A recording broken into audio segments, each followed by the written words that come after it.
Bengaluru witnessed torrential rains and floods that created a disastrous impact. As a result, a large part of the city was underwater.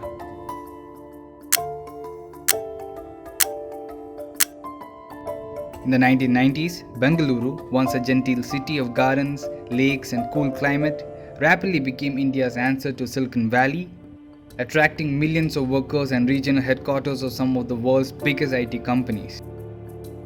Untrammeled expansion came at a price. Concrete replaced green spaces, and construction around the edge of the lakes blocked off connecting canals, limiting the city's capacity to absorb and siphon off the water. The New Indian Express, as part of Express Dialogues, spoke to experts to understand the cause and effect of this alarming issue. Welcome to Express Dialogue. This is Bansi Kadapa. With me are experts, Mr. Leo Saldana from Environment Support Group, and also Ms. Bhargavi, also from the Environment Support Group. Well, first of all, we've seen Bengaluru floods like no other floods in recent times. The whole of eastern areas, especially parts of Indiranagar, parts of Yemlur, Belandur, and right across, even parts of Varthur, Bommanhalli, were inundated by almost 4 feet of water. Certain basements had up to 6 feet of water. So even as the chief minister, as the leader of the opposition, politicians of all hues began to cry foul, saying this is not acceptable, that this kind of flood, especially in the IT corridor of Bengaluru, what we say the area of Mahadevpura, this is not acceptable.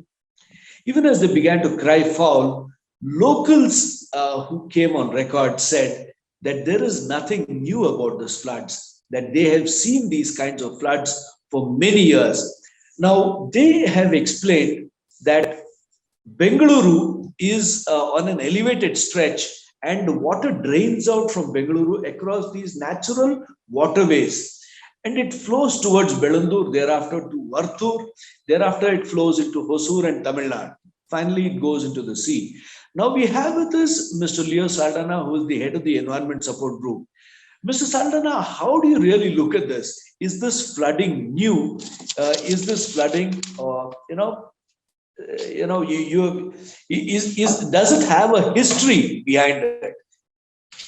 I think the farmer you spoke to in Mahadevpura, wherever, I think he's got it right, because this is part of the 3 valleys that drain Bangalore. The city is situated at 1,000 meters above sea level. And when it rains, these valleys take the water out. And farmers, with their amazing intelligence and understanding of land forms and land use, and also landscape, managed to carve hundreds of lakes, which is why Buchanan called it the land of 1,000 lakes when he was traveling through this region in the, I think 17th or 18th century, whatever. The point is that this was a landscape where rain was harvested to support human settlements, and rain was never a threat. And they also understood floodplains and floodlines and never built into it. And we have seen this continue till the 1980s. As a student of ecology, for instance, I have worked a lot in the Belandur-Varthur wetland complex, as we used to call it then. And for us, the Kalwe was just an insignificant space. Water flowed through the entire paddy areas, which you call Kane. And so when we stood on the bund, on the point where the water flowed out at the sluice gates of Belandur and looked down, we could see 20 feet below were farmers plowing fields. And these areas were sold or acquired by KIDB or BDA and turned into what we now see as the IT corridor. But it also was a license given from SM Krishna's government and thereafter, especially in terms of how anybody could turn their farmland into whatever they wanted. So you had EcoSpace on one side, you had Microsoft buying a huge property, you had Wipro building it into Sarjapur, and then Infosys, of course, got the electronic city. But much of the expansion of Accenture and so many global majors was into the flood, into the areas where the causeways would flood, and where farmers cultivated paddies, and most of our vegetables came from there. So we have seen that. We also used to study birds, and we have seen extraordinary bird diversity there, of migratory birds as well. And the water table was very high. That's one thing that was very, very clear there. The water table was always very high. And the entire stretch from Bengaluru all the way to Whitefield, once I have seen, for instance, when the plane was arriving in the old airport, I just couldn't see ground. It was all thickly wooded. It is this fantastic, fertile region which foolishly, without any sense of planning, any attention to water flows, was urbanized. And later on, when Koramangala came up, the National Games village, which actually is situated in a lake, the lake was drained. And we fought a PIL in 1995 to try and stop it. The PIL was thrown out, and the National Games village was allowed. So the destruction of the wetlands actually starts from what we call Lakshman Rao Nagar slum, by destroying the 7-kilometer flow through what is today's Koramangala and National Games village. And then the water rushes into Bengaluru, and there's not enough space in Bengaluru because it's full of sewage. And then it floods. And downstream, you allowed it to build all the way to Whitefield and beyond. Okay. Let me quickly go across to Bhargavi. Bhargavi, finally, it's only the poor who are going to pay the price. Yeah. So, Bansi, what is truly shocking is for a city that boasts of science and technology, when these new neighborhoods were formed, particularly with the consultation with foreign consultants, why did they forget the science of it all? That is truly shocking. And the second thing is they removed all these apartment complexes and commercial complexes from the purview of environmental public hearings that used to be conducted. We have attended several of these public hearings until 2005 when they got removed. See, it's very important to hear the voices of the local people, because when this new neighborhood was created, the so-called IT corridor of Bengaluru, it engulfed or gobbled up all these little villages that had been existing there for so many years, and they knew the local ecology. So their voices in developing this neighborhood was very important, but we didn't do that. And today it is they who are working as the service sector for all these IT plug and play households and commercial complexes and cleaners and others, and their houses obviously have got flooded, and there is no assessment of what they are going to lose at the household level, what kind of rebuilding needs to happen. And obviously they don't have access to any kind of insurance, unlike the rich people, and they don't even have the money to go and live elsewhere in a hotel. I'm told that the hotels today there are charging anything between 30 to 40,000 rupees. This is obviously out of reach of the poor, and they are paying the price for it. Now, rebuilding their homes, rebuilding their lives. Imagine their school going children whose books and everything is lost. Imagine all their property which is, got flown out of their homes.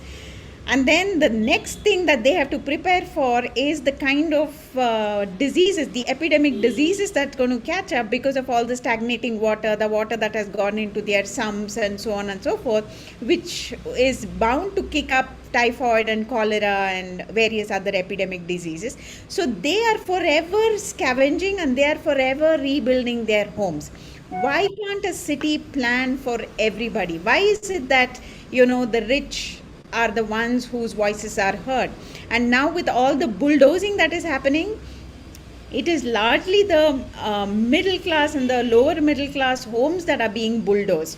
This again, I think, is like a showcase of a band-aid solution to tell everybody in the city that, see, we are taking action. But this is giving time for the rich to come out of ways to get away with their violations.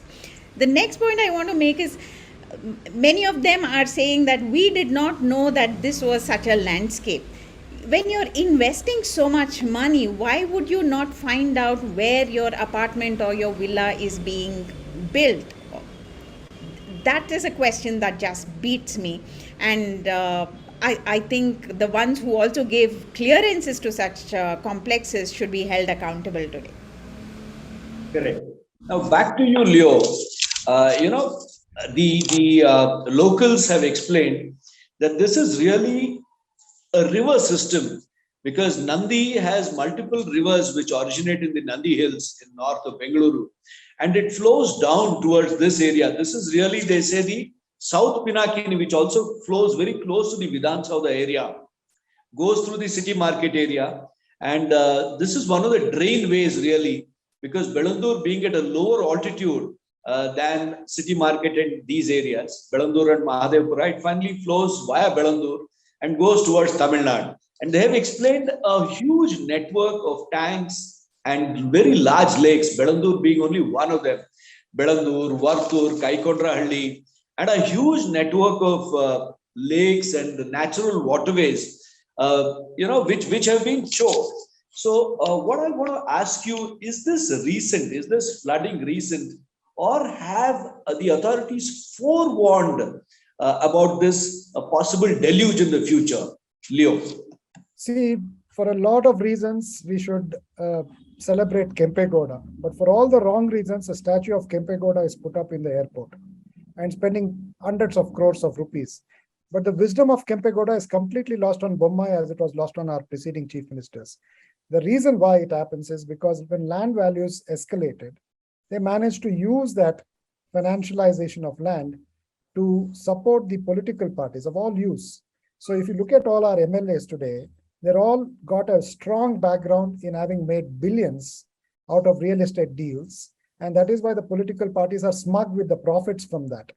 And that is a reason why flooding takes place, because there is no one looking, like Bhargavi said, into the nature of the landscape. That's the kind of traditional wisdom which was always available free, if ever the state was willing to listen to local people, especially the old people, who could easily say that, this is not an area that you build human settlements in. And if you understand the old Pete area, the Pete area was drained, and you're right, from KR Market, which is the old Pete area, through a long kaluve, which flows through what is this, the northern reach of Lal Bagh, through what is Wilson Garden, through what is the Lakshman Rao Nagar slum, the National Dairy Research Institute, and eventually through Kormangla into Belandur. Into all of this, buildings were allowed. All of the wetlands there were diverted for all sorts of institutional reasons, and also for housing and other neighborhoods. And worse, it was allowed for reckless development by the malls, by the IT parks, without, as if, because they're asking, we should give land. And there was no question at all about whether they deserve to get land in this way. So broadly speaking, I think this was waiting to happen, and it could have happened 5 years ago, but we are going through an unprecedented spell of what one can characterize as an extreme weather event. The deluge is unprecedented, and there is simply no way water can leave. So it stays, and it floods, and it destroys. No, if you can just go back, is this recent, or have the authorities been forewarned? Because, the locals tell me that a certain BDA commissioner and a certain BDA chairman, when they were there, the villagers told them that the small pipe that they are laying will not be big enough to carry all the flood waters out. So they had told them that the vents and the pipes need to be much bigger. But the then BDA authorities had refused to listen to them. They are referring to someone in the around the time period of 94, 95. And they say that those huge Rajakalways, some of them which used to measure about up to 50 feet. So really huge valleys carrying the stormwater out of Bengaluru. All this was just filled with earth and rubble and leveled up. And they have explained that, certain portions used to be about 10 feet below the Belandur tank area. Now, Belandur tank itself was a low point. It was one of the lower areas. And these areas were up to 10 feet lower.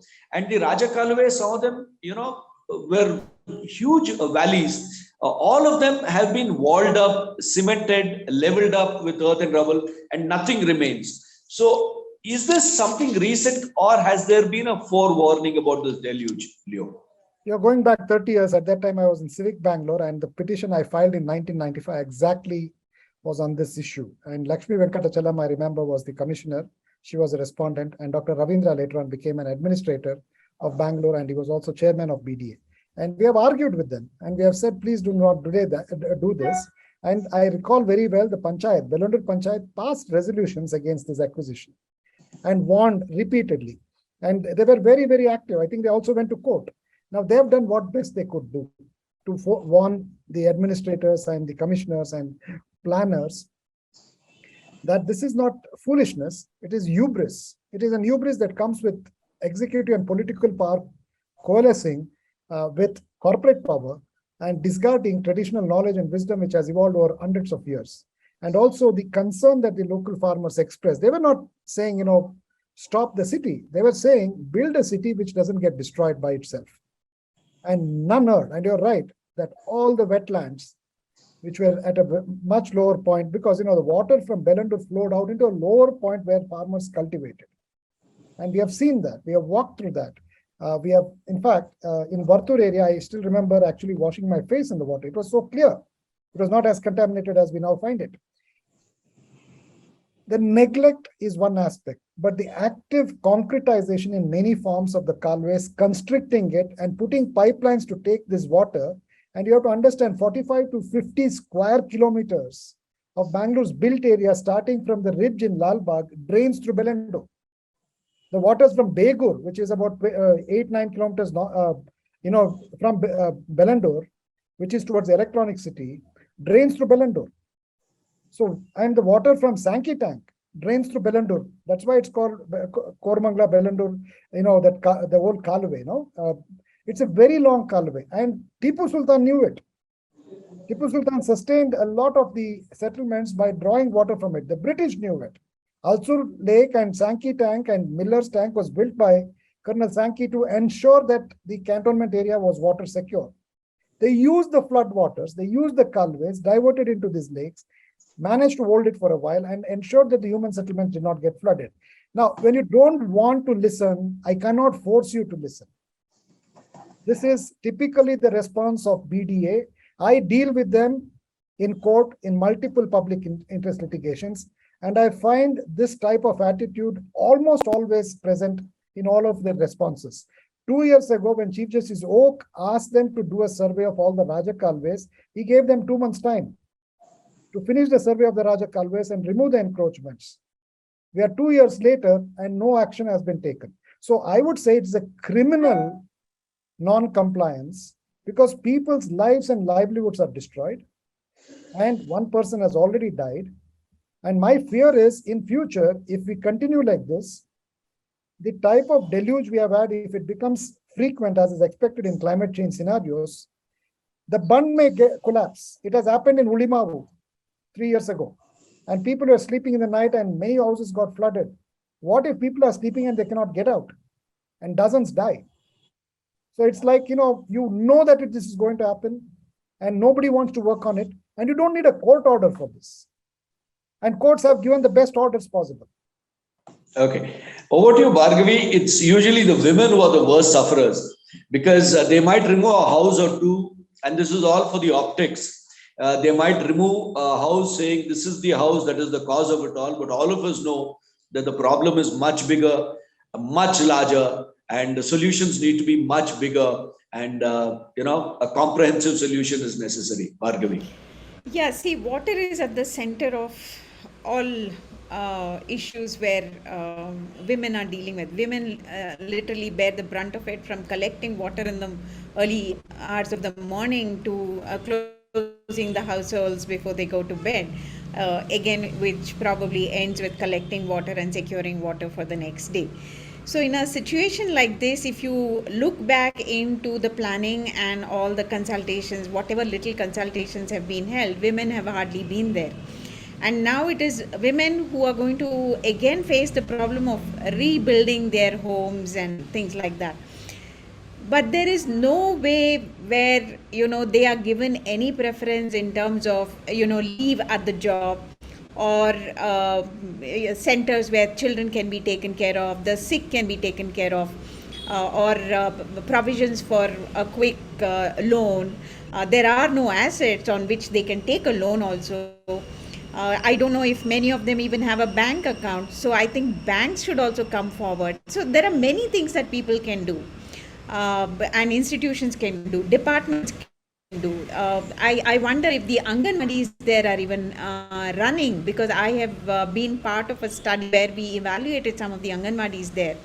And the Anganwadis were functioning quite well. So with all the floods and the roadblocks and all that, it is these areas of children, adults and girls, women, and senior citizens who are going to really bear the brunt of it. I wonder how many of them are disabled out there, either due to old age or otherwise, and who are probably stuck in their homes or wheelchairs or beds, with absolutely no support.